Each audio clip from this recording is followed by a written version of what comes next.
Good morning student.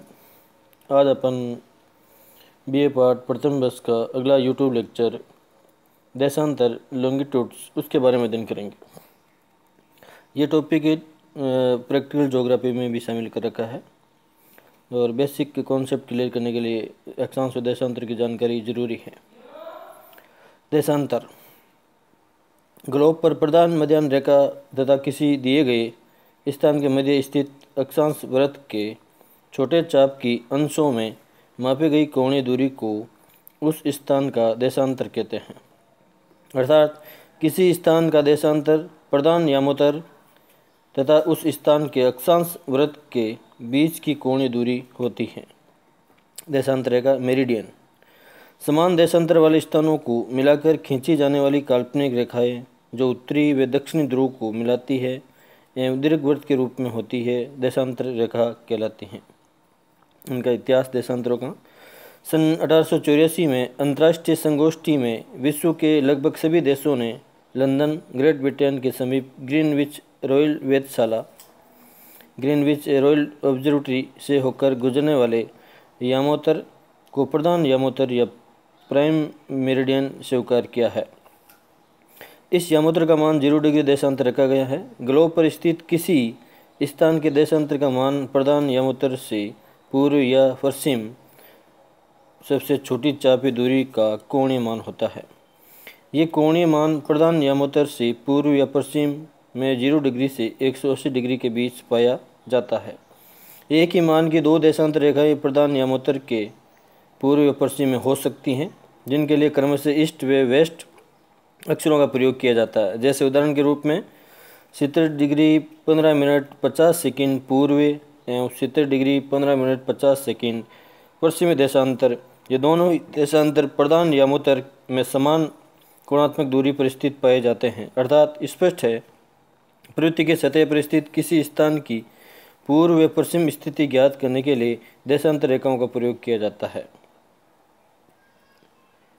तो diagram में बता रखा है, नॉर्थ पोल और साउथ पोल में प्राइम मेरिडियन उत्तरी ध्रुव से दक्षिण ध्रुव की ओर मिलाने वाली 0 डिग्री देशांतर रेखा को अपन प्राइम मेरिडियन माना है। 0 डिग्री देशांतर रेखा माना है। 0 डिग्री के पूर्व व पश्चिम में देशांतर पाए जाते हैं। टोटल 360 देशांतर हैं। 180 प्लस 180 360 देशांतर होते हैं और 180 देशांतर रेखा एक ही है, दो नहीं है, ये ध्यान रखें।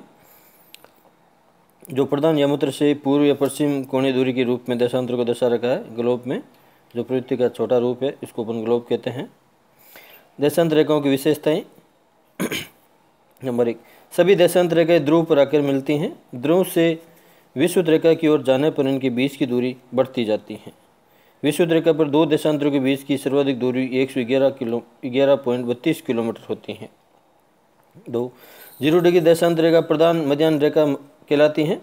पृथ्वी का 0 डिग्री से 180 डिग्री पूर्व का आधा भाग पूर्वी गोलार्ध कहलाता है तथा 0 डिग्री से 180 डिग्री पश्चिम का भाग पश्चिमी गोलार्ध कहलाता है। ईस्टर्न हेमिस्फीयर और वेस्टर्न हेमिस्फीयर 0 डिग्री के ईस्ट और वेस्ट में जो 180 डिग्री का डिफरेंस आता है उसके आधार पर। नंबर 3, उत्तरी ध्रुव या दक्षिण ध्रुव को जोड़ने वाली देशांतर रेखाएं सीधी होने के कारण शुद्ध उत्तर दक्षिण दिशा बताती हैं। नंबर 4, कुल देशांतर रेखा 360 है। 180 डिग्री देशांतर रेखा को अंतर्राष्ट्रीय तिथि रेखा इंटरनेशनल डेट लाइन आइडियल के नाम से जाना जाता है। 180 डिग्री देशांतर रेखा एक ही है, अतः इसके साथ पूर्व व पश्चिम देशांतर नहीं लिखते हैं, ये याद रखना आपको। नंबर 5, अक्षांशों की भांति पृथ्वी के गोले की किसी भी स्थान की देशांतर मालूम की जा सकती है। अर्थात देशांतर रेखाओं को भी मिनट व सेकंड में उप विभाजित किया जा सकता है। नंबर 6, सभी देशांतर रेखाएं अर्धवृत्त सेमी सर्किल होती हैं। दो विपरीत देशांतर रेखाएं मिलकर एक पूर्ण वर्त या वृत्त ग्रेट सर्किल का निर्माण करती हैं। आपको पूछा जा सकता है कि अक्षांशों में ऐसा कौन सा अक्षांश रेखा है जो ग्रेट सर्किल है, तो वो 0 डिग्री अक्षांश रेखा ग्रेट सर्किल है। और दो विपरीत देशांतर रेखाएं मिलकर एक ग्रेट सर्किल का निर्माण करती हैं। तो टोटल 360 देशांतर हैं, तो दोनों को मिलाकर टोटल कितनी होगी ग्रेट सर्किल 180। तो देशांतरों में 180 ग्रेट सर्किल है और अक्षांशों में 1 है, तो टोटल आपके ग्रेट सर्किल कितने हो गई 181 हो गई। ये याद रखना है आपको। ध्रुवों को छोड़कर ग्लोब पर स्थित प्रत्येक बिंदु की कोई न कोई देशांतर रेखा अवश्य होती है। देशांतर रेखाओं के फायदे, एडवांटेज ऑफ मेरिडियंस। देशांतर रेखाओं की सहायता से किसी स्थान की स्थिति मालूम की जा सकती है। नंबर 1, देशांतर रेखाओं की सहायता से किसी स्थान का स्थानीय समय या लोकल टाइम ज्ञात किया जा सकता है।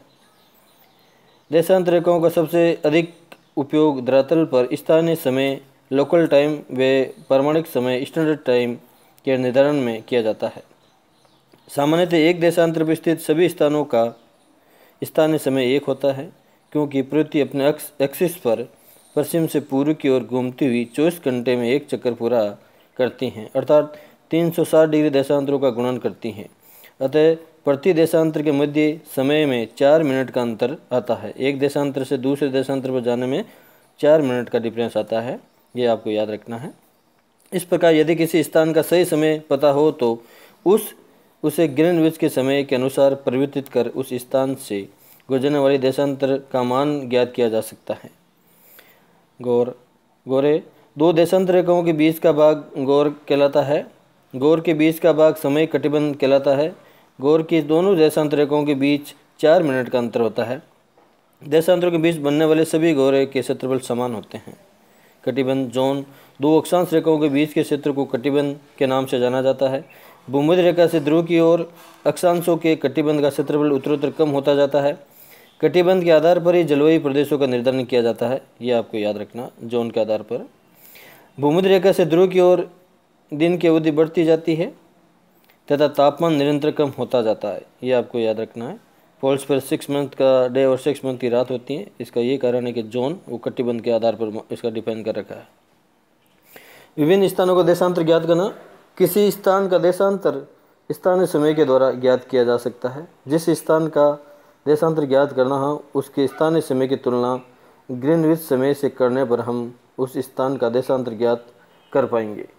ग्रीनविच समय रेडियो तथा क्रोनोमीटर नामक यंत्र के द्वारा ज्ञात किया जा सकता है।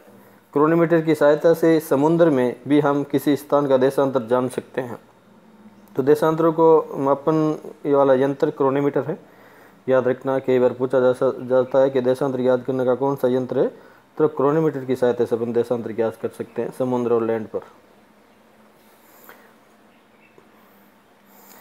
यदि हमें किन्हीं दो स्थानों का स्थानीय समय ज्ञात हो और किसी एक स्थान का देशांतर दिया हो तो दूसरे स्थान का देशांतर मालूम कर सकते हैं। उदाहरण के रूप में एक उदाहरण लेंगे क्वेश्चन के रूप में। यदि दिल्ली में 74 डिग्री पूर्वी देशांतर पर अपराह्न 2 बजे हैं और बीजिंग में अपराह्न 4:30 हुए हैं, तो बीजिंग या पीकिंग चीन की राजधानी किस देशांतर पर होगी।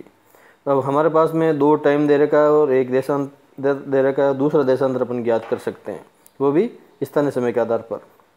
जैसे आंसर ग्रुप में दिल्ली का समय बीजिंग से पीछे है, अतः दिल्ली बीजिंग से पश्चिम की ओर स्थित होना चाहिए। दिल्ली और बीजिंग के स्थानीय समय का अंतर 4 घंटा 30 मिनट ये आपके बीजिंग का और 2 घंटा दिल्ली का है। तो इन दोनों के बीच में जो डिफरेंस आएगा वो 2 घंटा 30 मिनट का। 2 घंटा और 30 मिनट में 150 मिनट होते हैं। अर्थात आपको पता है 4 मिनट का अंतर पड़ता है एक देशांतर में, अर्थात एक देशांतर से दूसरे देशांतर पर जाने के लिए आपको 4 मिनट का डिफरेंस तय करना पड़ेगा। तो इस प्रकार अपन कह सकते हैं कि 150 मिनट का अंतर पड़ता है, तो 150/4 37.5 डिग्री देशांतर का आंसर आएगा, जिसमें अपन पता लगा सकते हैं। जैसे 37.5 डिग्री देशांतर पर बीजिंग दिल्ली के पूर्व में तथा बीजिंग का देशांतर होगा 74 + 37.5 डिग्री को जोड़ने के बाद 111 डिग्री 25 मिनट पूर्वी देशांतर माना गया है। अर्थात अपन कह सकते हैं कि अगर दिल्ली के अपराह्न 2 बजे हैं और 74 डिग्री देशांतर पर है और बीजिंग में अपराह्न 4:30 है, तो कितने देशांतर होगा, वो 111 डिग्री 20 मिनट पूरी देशांतर पर होगा। इस प्रकार से अपन 2 टाइम जोन देने के आधार पर और अगर एक देशांतर दिया तो किसी देश का दूसरा देशांतर भी ज्ञात कर सकते हैं। इस प्रकार से देशांतरों की प्रमुख विशेषता थी, इसको आप बार बार रीडिंग करें, पढ़ते रहें। अक्षांश व देशांतर प्रमुख रूप से भूगोल प्रायोगिक परीक्षाओं के लिए महत्वपूर्ण माने गए हैं। बेसिक कॉन्सेप्ट है, इसको बार बार आप रिपीट करें और नियमित रूप से YouTube में जो आपको बताया गया है उसको पढ़ते रहें। Thanks for watching.